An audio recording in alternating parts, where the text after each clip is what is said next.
I did ask my parents why they hated communism in Romania, and the thing that they answered surprised me. It wasn't necessarily the ideology, it wasn't the taxation, it was the authoritarianism. Basically, the idea that you can't speak freely, you don't have liberty, you can't complain about the government. There's no way of holding politicians accountable for what they're doing. Like, politicians could be visibly corrupt, they could increase taxes, they could take from the people, and there was no accountability for that. There was nothing you could do about that. Your opinion didn't matter, and more importantly, it was the fear. And you were afraid that you may say something at work, you may make a joke, you may vent your frustration over the fact that you don't have electricity or the cost of living is going up or everything is rationed, and that could actually get you in trouble. So it was like living under constant fear, as well as the zero accountability for the politicians that were getting fatter and fatter. And, I was wondering, like, how did they manage to do that? And the answer is through control, right? Like the only way you would get your information was from the government. Getting your information from any other source, like the Radio Free Europe, was punishable. And the government made it so that you're reliant on it, right? Like, you don't actually own your house, you rent it from the government. You don't actually have a job outside of the government because the government controls everything. You don't really get to have welfare outside of the government. I mean, you're already taxed a lot, so you can't save money, right? So, like, if you need money, you need to appeal to the government. So basically, like, the government was making you completely reliant on it, and the people that were running it were having zero accountability. And there's this interesting thing, I don't even know if it's real or not, but it is fascinating, regarding Stalin sitting at a table with some of his inner oligarchs, and they bring him a live chicken, and Stalin starts plucking the chicken in front of everyone, right? And everyone is horrified because, like, this animal is screaming for its life, and now Stalin is covered in blood as he rips the feathers away from the chicken. But, like, no one has the courage to say anything about it because it's Stalin. Like, they don't want to get in trouble, right? Like, no one has the courage to speak out. And after Stalin finishes, and you can see that the chicken is in huge pain, he brings some corn and leads the chicken around the room.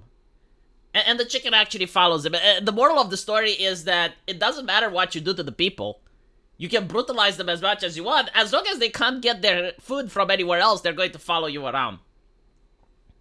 So that to me was very creepy because, like, it shows the power of the government. And what differentiates the United States from other places, I was quite happy that I didn't live the time of my parents, that I didn't live under authoritarianism, that I benefit from liberty and freedom. And, I can express pretty much everything that I want. There are some limits, which didn't exist 10 years ago, so, it's not perfect, but it's better than what my parents had, right?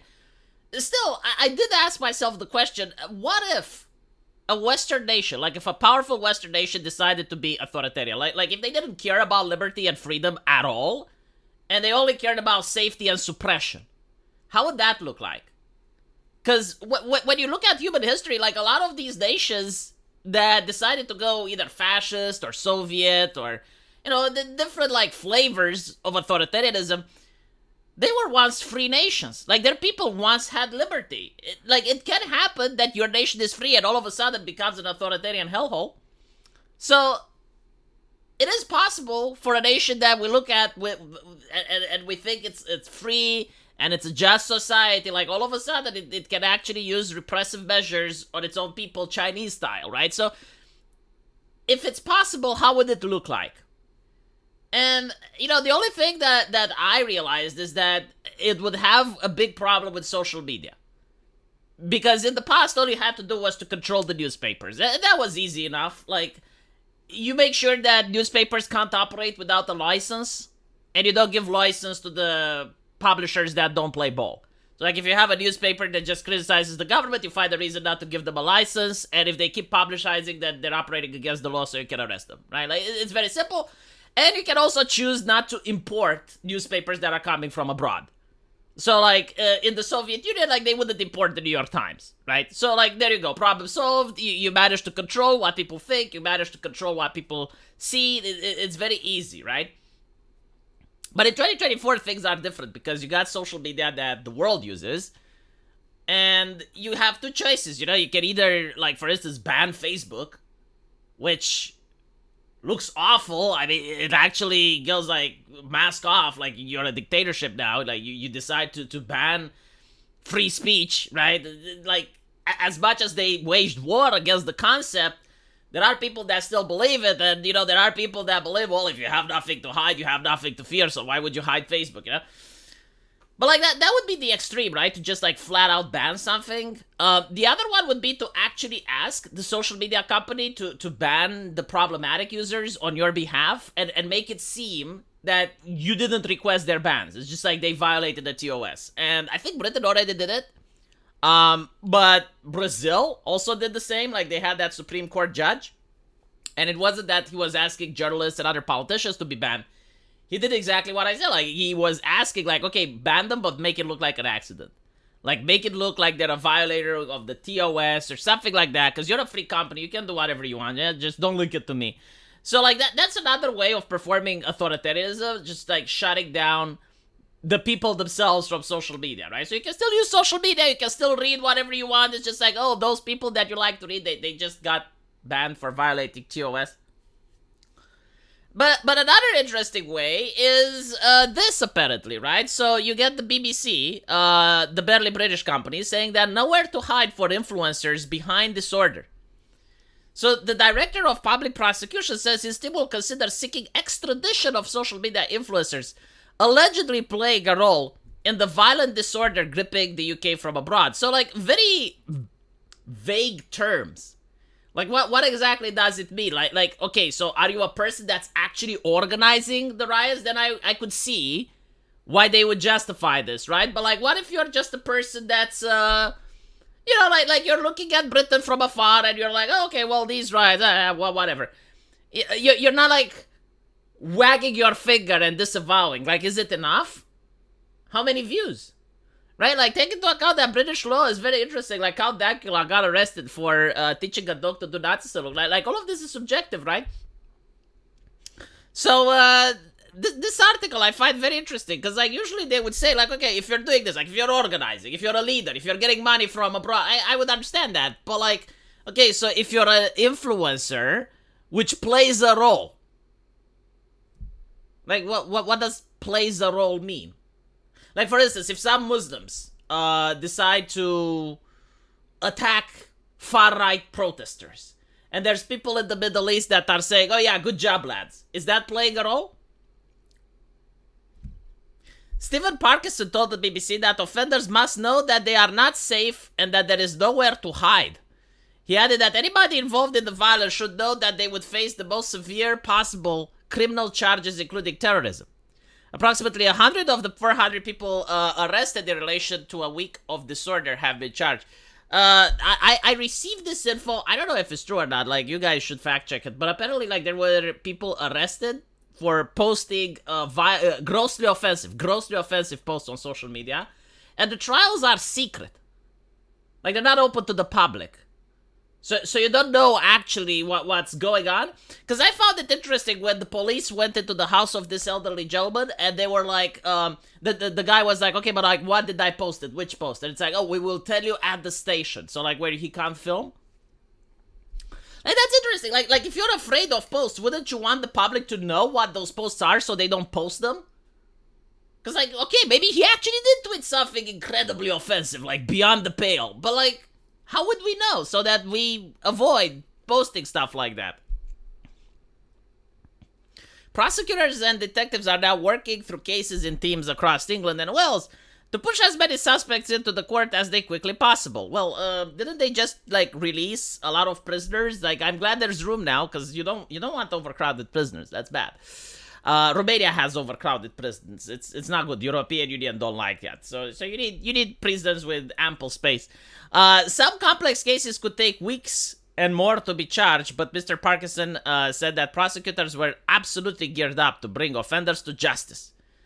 By the way, when they had the BLM riots, was there the same energy, or like, and if no, why not? Like, what changed? What is the difference? I don't know, seriously, asking for a friend. Like, why is it that some riots are treated differently than others? Concern has been mounting about extreme right-wing social media influencers, including the founder of the EDL, real name Stephen Yaxley Lennon. Every single time I find, like, everyone knows his real name by now, but like they like power word naming him like he's a demon, you know, like in Dungeons and Dragons, if you know the name of the demon, it actually listens to your commands.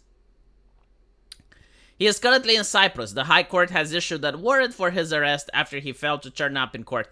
I don't think he's like running away from this is just my 2 cents, right?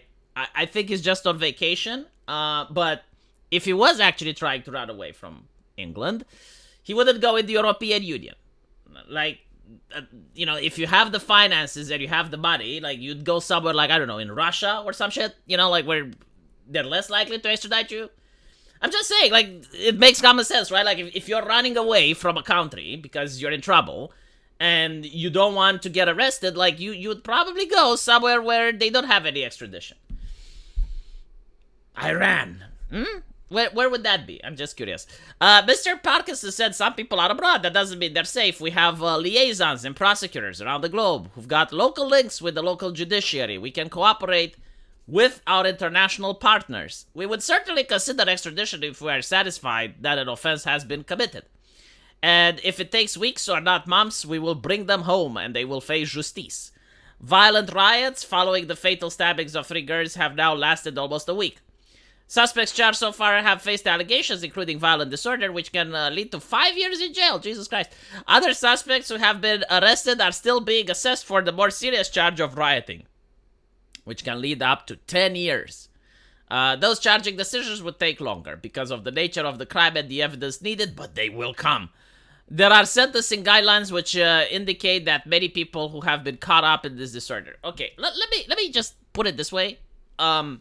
America, right, under the shepherd and the guidance of the most wise of them all, the Democrats, don't write articles like this. Okay? Like, this is fear-mongering porn. I'm not saying they're not going to do it, which is why it's fear-mongering. Like they may actually do it. They may actually, you know, go and start arresting social media influencers and, you know, anyone that has an opinion on this that upsets Keir Stalin. In fact, even saying Keir Stalin may be grossly offensive. I don't fucking know. They may actually do it, right? But I'm looking at other nations in the world. Germany doesn't do this. France doesn't do this. America doesn't do this. Why are they doing this? I mean, can you not handle a riot without recurring to this level of fear porn? Like, by the way, am I out of line for asking this? Like, genuine question. No, seriously, like, have you heard any other Western nation talk like this? I'm just curious, right? Like, can we be curious now? I don't know. It's a good question. Jesus. Nowhere is safe. We are everywhere. We are like an octopusy. We are going to reach and grab you and drag you into the UK prison. You know, it's kind of like that. I'm just saying. It's weird. You know what? I think I know, like, the last person that got into this trouble was a German comedian, because he said that the Turkish president has a little cock. No, I'm not kidding. Like, he actually made a joke, like, right? And then Turkey demanded that Germany takes drastic measures. He insulted the Sultan, and it's like, okay, well, but it's Turkey, right? I mean, come on, it's Turkey. You expect that. But this is the United Kingdom. It is Britain. It has Churchill in it. It's like, okay. No, like, seriously, like, the more I read, and the more I show to other Romanians, they're also like, Jesus fucking Christ. Right? How do you come back from, how do you gain trust again from your citizens after something like this?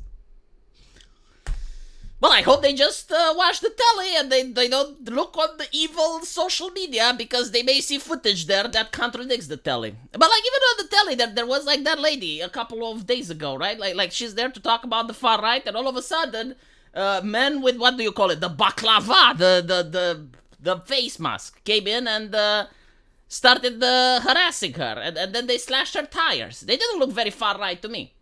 They looked like pious individuals. And immediately, like, that footage was taken down. Like, oh, put it under the rug, under the rug. The British way. The British way is under the rug. You know, everything goes under the rug. All right, Tovarish. Let me know what you think. I'll see you in the comment section. Take care.